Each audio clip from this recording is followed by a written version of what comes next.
Good. Okay. Good to see everyone.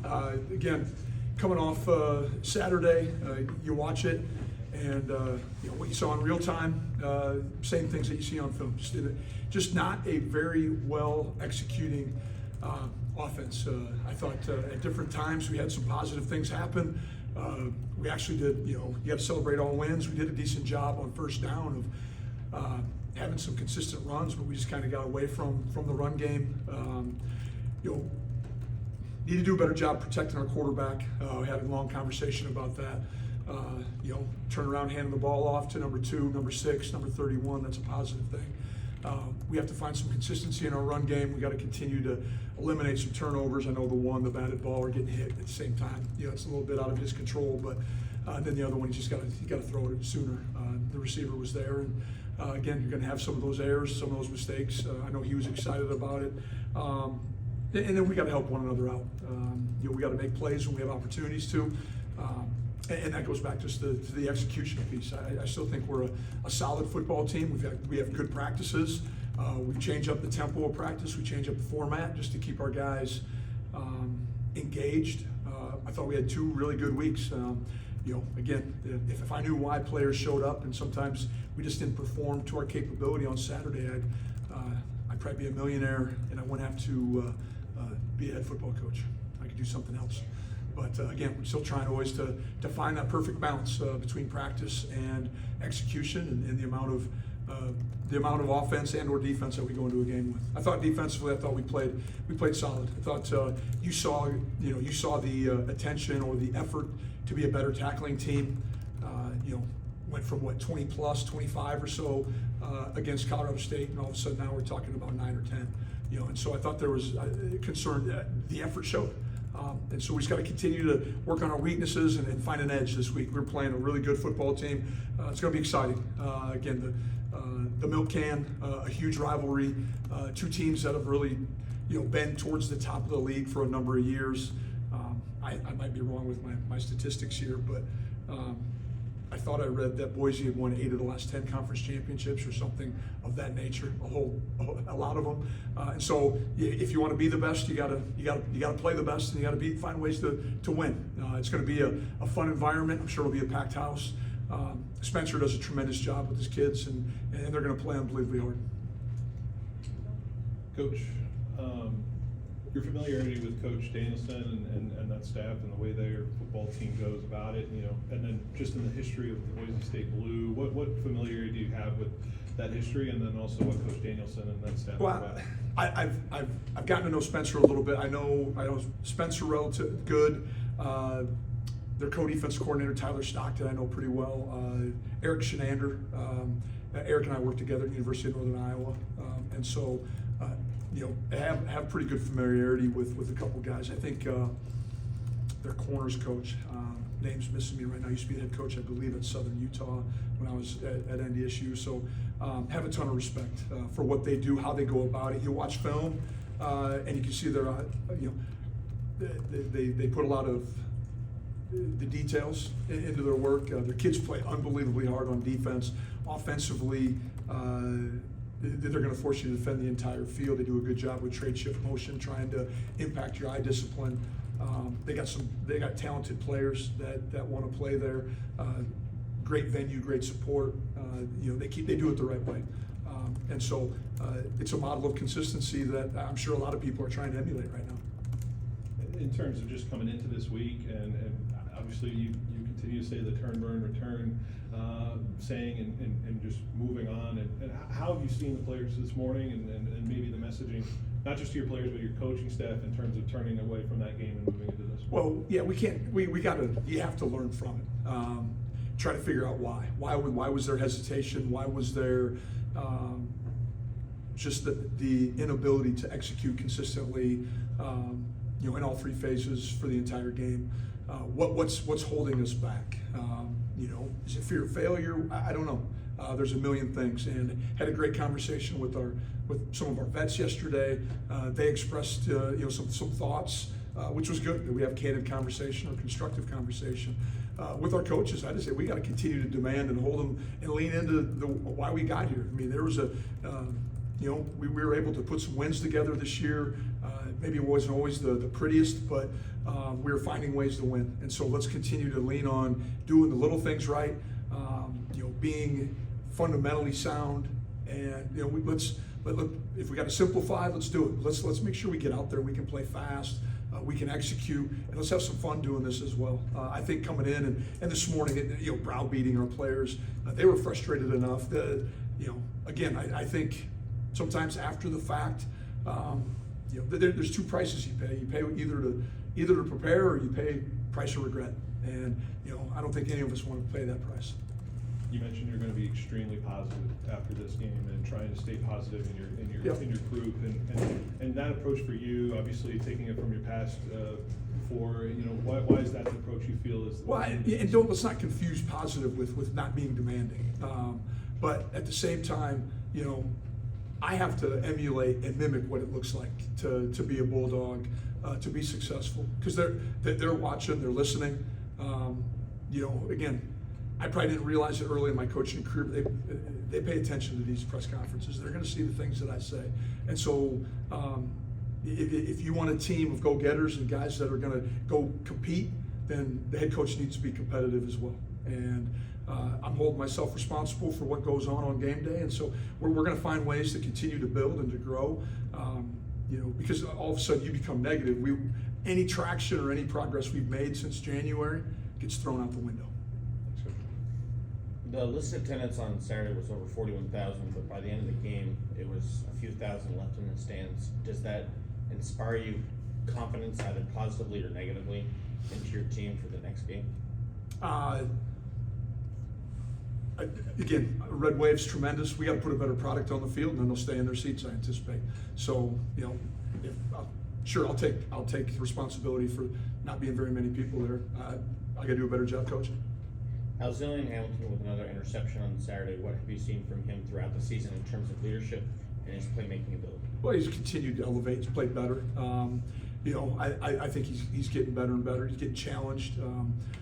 That was a big time catch. The over the shoulder interception that was a big play for, especially down in the red zone. So, a young man that does provide a ton of leadership, not just being a captain, but he'd be a leader anyway. It's just the way he's wired. Does a great job in the DB room, does a great job with the corners. He has one of the top Bulldogs ever that he can turn to at any time with J.D. Williams. Hey, Coach. Can you share just when the decision was made as far as going with Carson at quarterback? Did he prepare all week to be the starter? It was just an evaluation process over the course of the bye week. We went back to giving some equal reps. And again, it wasn't really a competition. It was just an evaluation. I had 500 snaps of football of EJ playing quarterback, and so now we were going to try to ramp up, put a little bit of pressure or stress on Carson and see how he responded during the course. We did during the bye week, we did a lot of good versus good at different times and wanted to kind of throw him into the fire and see how he responded. I know you reserve the right to make a switch as the head coach at any time. Are you going forward with the plan that Carson is the starter? Yes. Yep, we are. Okay. How do you evaluate his performance? Were there some good things? I know, like early in the game, he made a couple good throws. The teammates, there was a couple drop passes and things like that. The overall performance, other than the big mistakes, were there some positives? I think so. He stood in the pocket. He really didn't flinch. You could tell he'd been in games before, so I thought from an operating standpoint, I thought he did a really good job. I think just the speed of the game probably is a lot different than taking practice reps, and so this was a great opportunity, and I'm sure he wished he had some throws back. I know as a football team, we wish we had some plays back, and you kind of alluded to it at different times. There were opportunities for us to continue to extend drives, to convert third downs, and we just got to lock into those details, and every play needs to be, the next one needs to be the most important one. Coach, Boise State's running back unit looks pretty strong. Can you speak on the trio of guys they've got back there? They are, downhill guys, multi-talented. They utilize them in the screen game. They're going to get, a couple of them. I think they're really good in protection as well. Probably why they've limited, any real pressure on their quarterback. But we're going to have to be, you got to be a great tackling team. The game of college football is a line of scrimmage game and a quarterback game, driven game. And so to be successful, you better be good up front. We got to challenge our defensive line to continue to play well. They have really good backs, but that's probably, we should talk about how good they are up front too. I mean, there's a reason why their backs look good. They have a very athletic. You look at their offensive line: 6'4", 6'5", 305, 310. It's a good-looking group, and they play well. They get to second level. They're going to get a hat on a hat, and we got to do a great job of being able to get off blocks. One of those running backs is obviously well known around here. Did you ever have a discussion with Malik when you got here? I did not. So I know he's having success there, and excited for him. Any thoughts on today's world where you can have a rivalry game where former players on the other side? Do you think that's going to impact any of your guys seeing him across? I'm sure there's a murmur, there's a buzz about it, but I haven't heard anything yet. But again, it's early Monday. Thank you. Hey, Coach, again, thank you for this opportunity. I only wish our local government leaders were as accountable as you are to speak to the media. Can you pinpoint just when the decision was made to make the change? Was it between last week's news conference and the game day? No, it had started before then. Guys, I'm gonna keep things awfully close to the vest. You're gonna realize that the longer you're around me.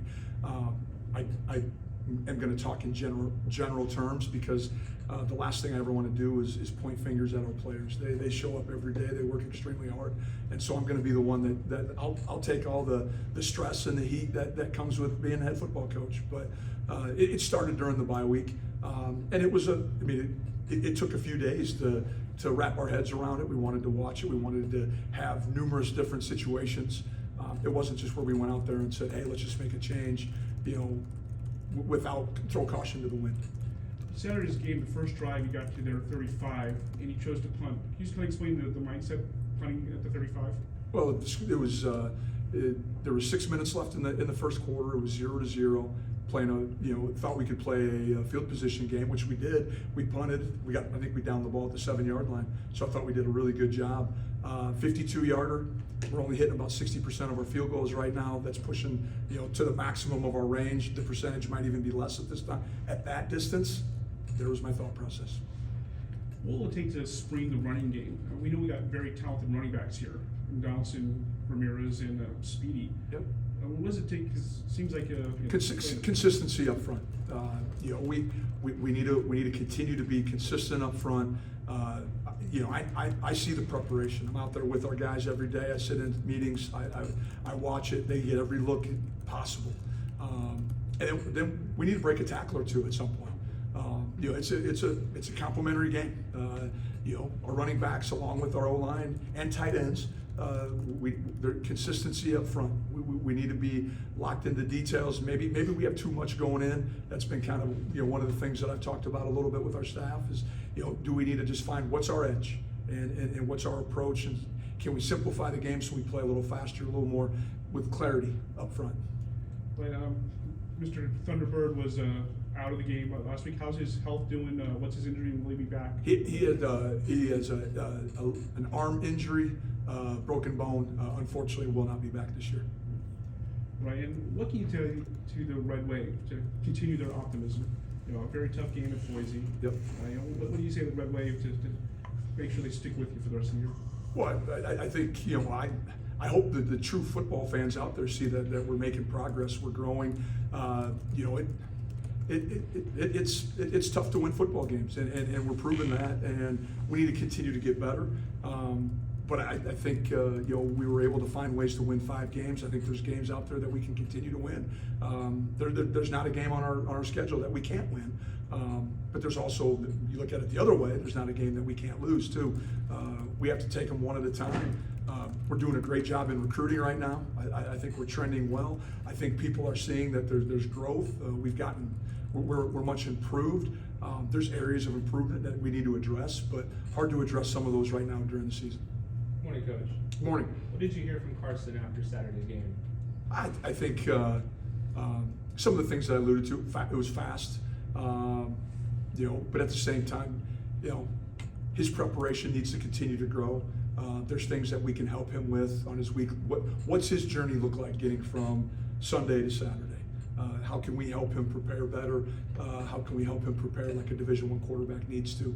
And I think that's where sometimes coaches can have a great influence on guys. Is we get them for 4 hours a day, but what are you doing the other 20 to help yourself and to help your team? You've won a lot of games in your career, some of them after losses. What have you learned is the best way to rebound from an emotional loss like this team had? I think the thing not to do is probably all of a sudden start second guessing yourself. All of a sudden think that you got to make dramatic changes, because if you do that, you lose the trust of your team. I think you fracture what you've already done.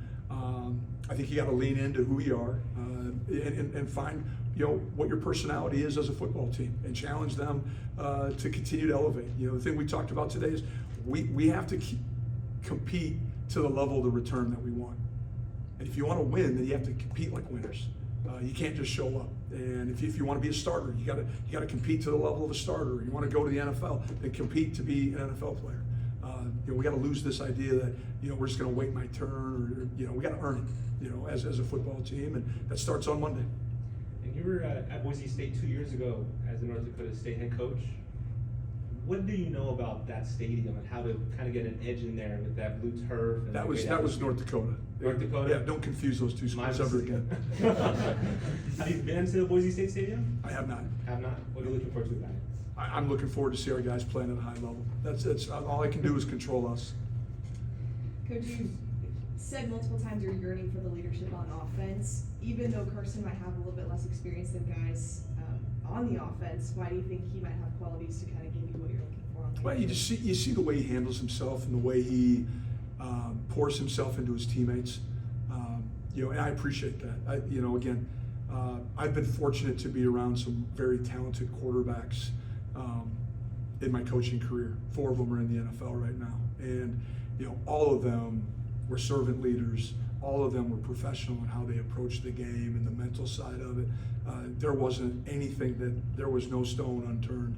And not that EJ did do those things, but you just see it's on a different level, especially the interaction with his teammates. And I think there's some value there when you're willing to go through the tough times and the good times with your teammates. I think you create that bond and that camaraderie that's necessary and required of the ultimate team game in football. And then we talked about the run game, front line. Anything else that's the emphasis for Boise State? And then just going on the road, I might know the answer to this, but just going on the road kind of affects the way these guys look at the game. No, I think it's a huge challenge. We know this is one of the marquee the game that's on your schedule. Boise State. There's a traveling trophy upstairs. That reminds you every single day. It's over in the weight room right now. It'll be out at practice tonight. It is important, and if you want to be considered, championship caliber football team, or you want to be considered one of the best, then at some point you got to play the best, and you got to find out how you match up with them. And until someone knocks them off, they are the best team in the league and one of the best teams in the country, probably. When you start talking about just big picture, what they've done over the course of their last 20 years is pretty impressive.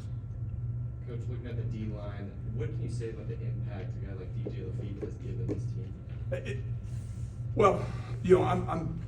I'm super excited about DJ because the DJ we have now is significantly different than the DJ that I first met when I was an assistant coach at USC. He has matured. He has bought into a system and now he's making plays, and it's coming full circle for him. You hate to see guys get banged up, and hopefully we'll be okay this week. I think he's trending in the right direction, but and he is a great teammate right now. You talk about his relationship with Martin and Gandy, Logan, Mordecai, all those guys up front. I mean, he's the pulse of the group, which is fun to see because it hasn't always been like that. And going not to be get on my soap, but that's why you do this job. Those wins seldom do people ever take into account. But that's the great thing about college athletics is you can really impact the young man's life, and he's doing a great job for us right now. And so looking forward to making sure he's healthy and getting him back on the grass. And post game, you talked about positivity. Well, I think they're still, it's going to take time. I mean, they want. We didn't close the book real fast this morning. We went back and watched it and addressed some things and talked about the areas of improvement that need to happen. But at the same time, we got to learn from it. We can't let this loss, this hangover, impact our preparation. Believe me, Boise State, they ain't gonna feel sorry for the Bulldogs.